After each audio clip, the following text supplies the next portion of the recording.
What's a Mustang fan to do when 300, 400, or even 500 horsepower isn't enough for your 2016 Mustang? Shelby has brought us out here to Las Vegas, Nevada to answer that question with the 2016 Shelby series of vehicles. Shelby makes a variety of different performance packages for the EcoBoost Mustang as well as the 5-liter V8. To understand the Shelbys, we must talk about the Mustang lineup in general. Things start out with a 3.7-liter V6 engine that produces 300 horsepower. The next step up is the 2.3-liter turbo 4-cylinder engine, and that produces 310 horsepower. Then we get the 5-liter V8, good for just over 430 horsepower. And if that is not enough for you, there is now the Shelby GT350, which produces over 500 horsepower.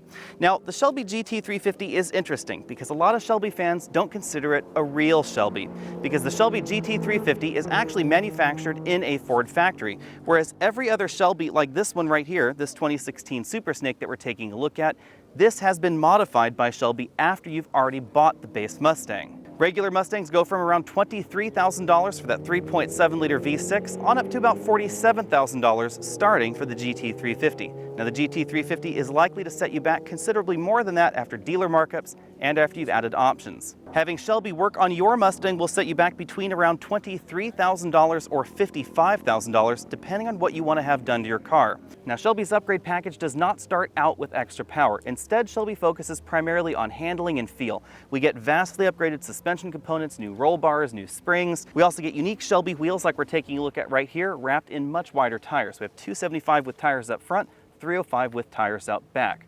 Shelby also starts swapping out body panels with carbon fiber to help save weight. So we have a carbon fiber hood that's very unique. We have carbon fiber rocker panels, etc. The basics of the Mustang are all still here, from the standard Mustang headlamps on whichever Mustang you buy to the general opening and general design of the front end. Although we do have this unique Shelby grille that actually is made out of aluminum. And then we have this Super Snake logo right here with the Cobra logo. We have more carbon fiber down here, and again the carbon fiber hood with the unique scoop.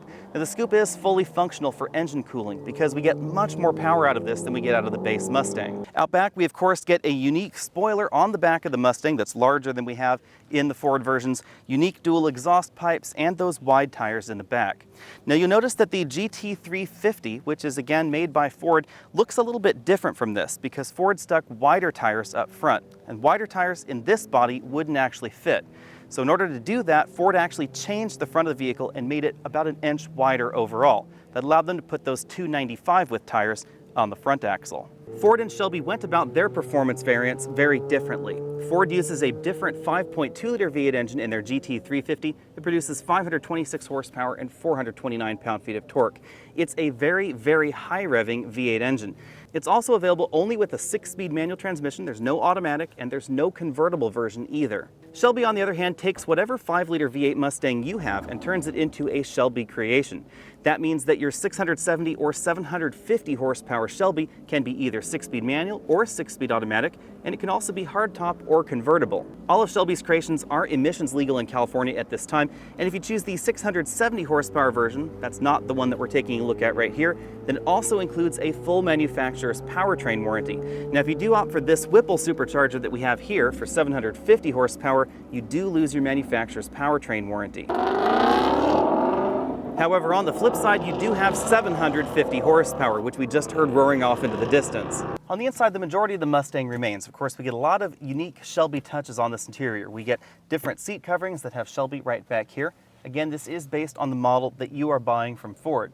So you can change seats, of course, aftermarket, but if you buy one particular seat design rather than these sport seats, Shelby has an upgrade for that as well. Over on the dashboard, we have a unique plaque that says Carroll Shelby on it and the Shelby GT, which is the model that we're in right here. We also get a short shift kit that really shortens the shifts on this manual transmission. The first thing you'll notice about the Shelby Mustangs out on the track is that they feel very different than the Ford Shelby Mustang GT350, and that would be the one that Ford is actually producing themselves with their brand new 5.2-liter V8 engine.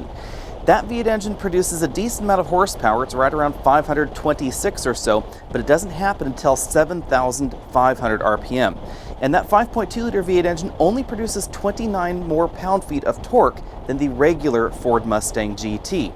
We have an awful lot more power in the Shelby, but most importantly, we have an awful lot more torque and both the torque and the horsepower come on at much lower RPMs. Now that means that if you enjoy revving the nuts off of your engine, you actually will find the GT350 to be a little bit more fun. However, I think for most of us, the Shelby is going to be much more usable in terms of its power delivery. In an interesting twist, the Shelby's also probably going to be the easier commute car to live with.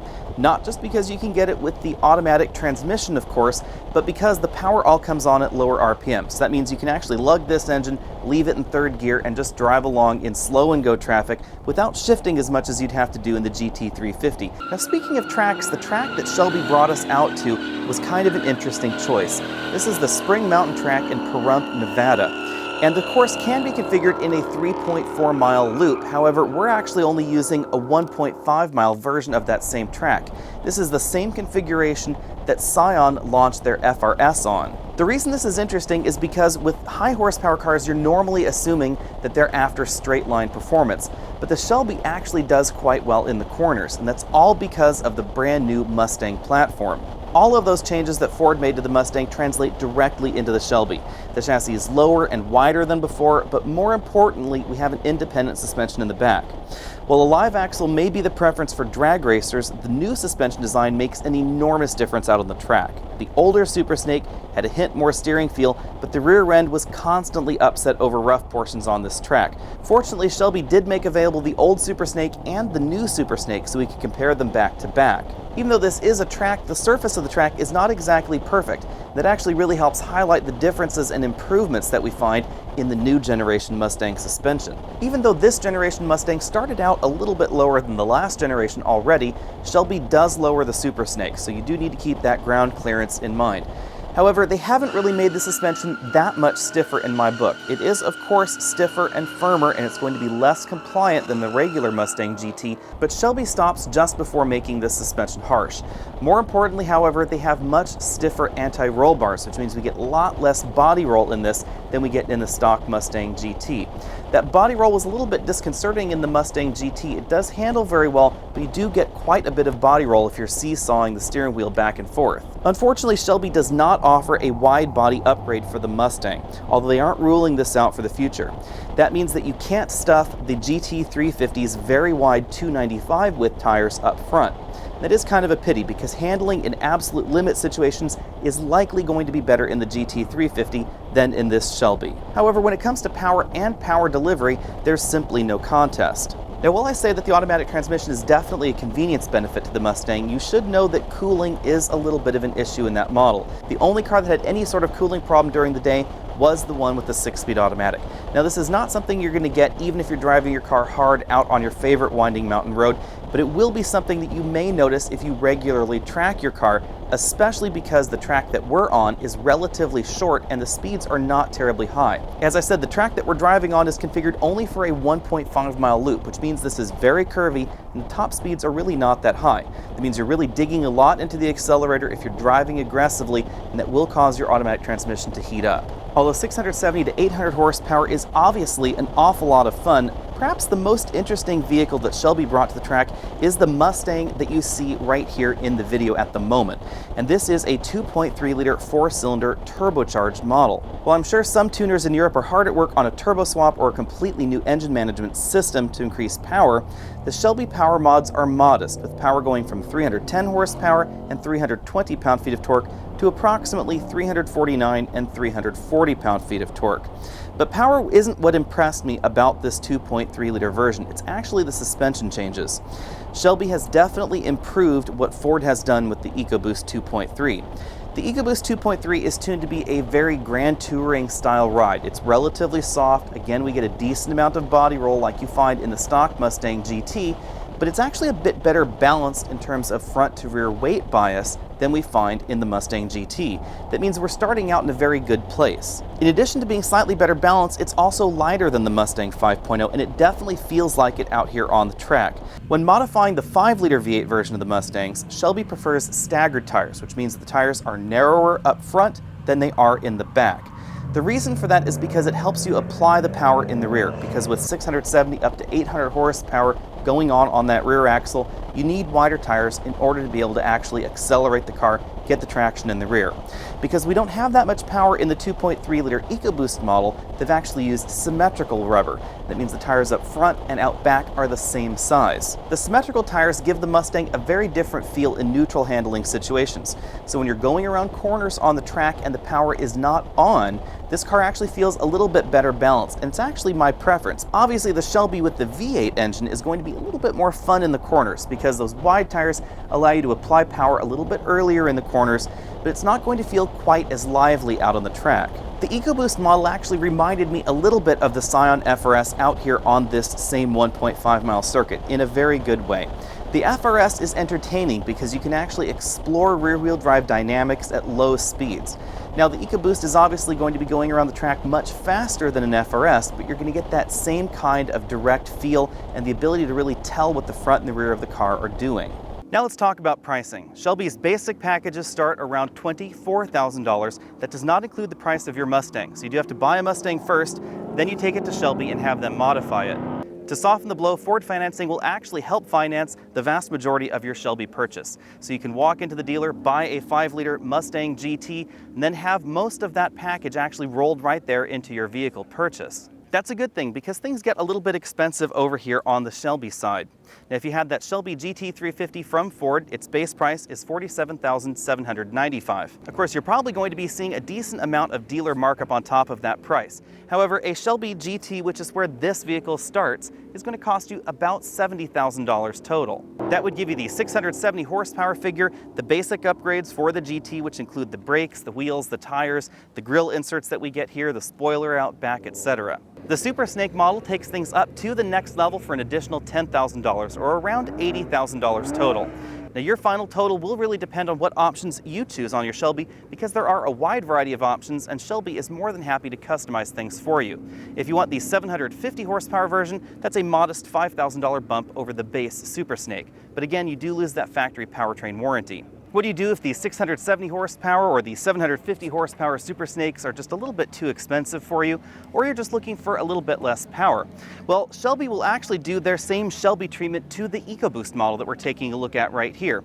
Prices start around $24,000 plus, of course, the base price of the vehicle, which is around that same $24,000 mark. So for about $50,000, you can get your hands on a Shelby modified EcoBoost Mustang. Just like the regular Shelby models, you can do a wide variety of things with your EcoBoost Shelby. You can do interior upgrades, exterior upgrades, handling, brakes, tires, etc. The small track that we've been driving on today, I think actually is better suited to this particular model. It's not as grippy as the models we're taking a look at over here. However, I think that's just better suited to a small track like this. So if you're autocrossing your car, this is actually an excellent upgrade package to look at. Although the grip is lower than the Super Snakes we have right over here, it's definitely higher than the base version of the EcoBoost Mustang. What I like about this actually is that the suspension modifications make it very easy to feel exactly what the vehicle is doing out on the track. So as you're applying the power, you can really tell what the front wheels are doing, what the rear wheels are doing, etc. And that's not going on in the base version of the EcoBoost Mustang to the same degree. Now, they've already started with an excellent chassis in that 2.3-liter Mustang. However, this takes it to that next level. Perhaps in the future, we may see the availability of some turbocharger upgrades for the EcoBoost Mustang, but at this time, we don't really have one. So about 330, 340 horsepower is about all you can expect out of this car. In addition to customizing complete vehicles like this for you after you've bought your car already, Shelby will also sell you the parts if you want to modify your car yourself. That will actually save you around $10,000 compared to having Shelby do all the work for you. Now, on the flip side, it seems that resale value is not quite as good if you modify the car yourself versus actually having Shelby do it and then place one of their plaques on the inside that indicates it was actually done by Shelby themselves. Now, on the flip side, if you don't want to go all the way like we're seeing in the Super Snake models or even that Shelby GT, you can go part of the way by just buying the parts yourself. One of the main things to know about the Shelby Super Snake is that this is a very focused vehicle. Obviously, the ride out on poor roads is going to be much firmer than the base Mustang. The regular Mustang GT is definitely an awful lot softer, a lot easier to commute with on a daily basis. That means that this also has a very different mission in mind than your average Corvette, because Corvettes really are designed from the factory to be a very livable vehicle as well. This is also quite different than something like Chrysler's SRT Hellcats, because the SRT Hellcats don't handle nearly as well as this vehicle. They're much larger, they're much heavier, and they have much narrower tires, even though they do have a factory warranted 700 horsepower V8. Thanks for taking the time to watch this video. Again, I'm Alex Dykes, and this has been the Shelby Super Snake. Be sure and check out those related videos down there at the bottom of this screen. Subscribe to the channel, and I'll see you next week.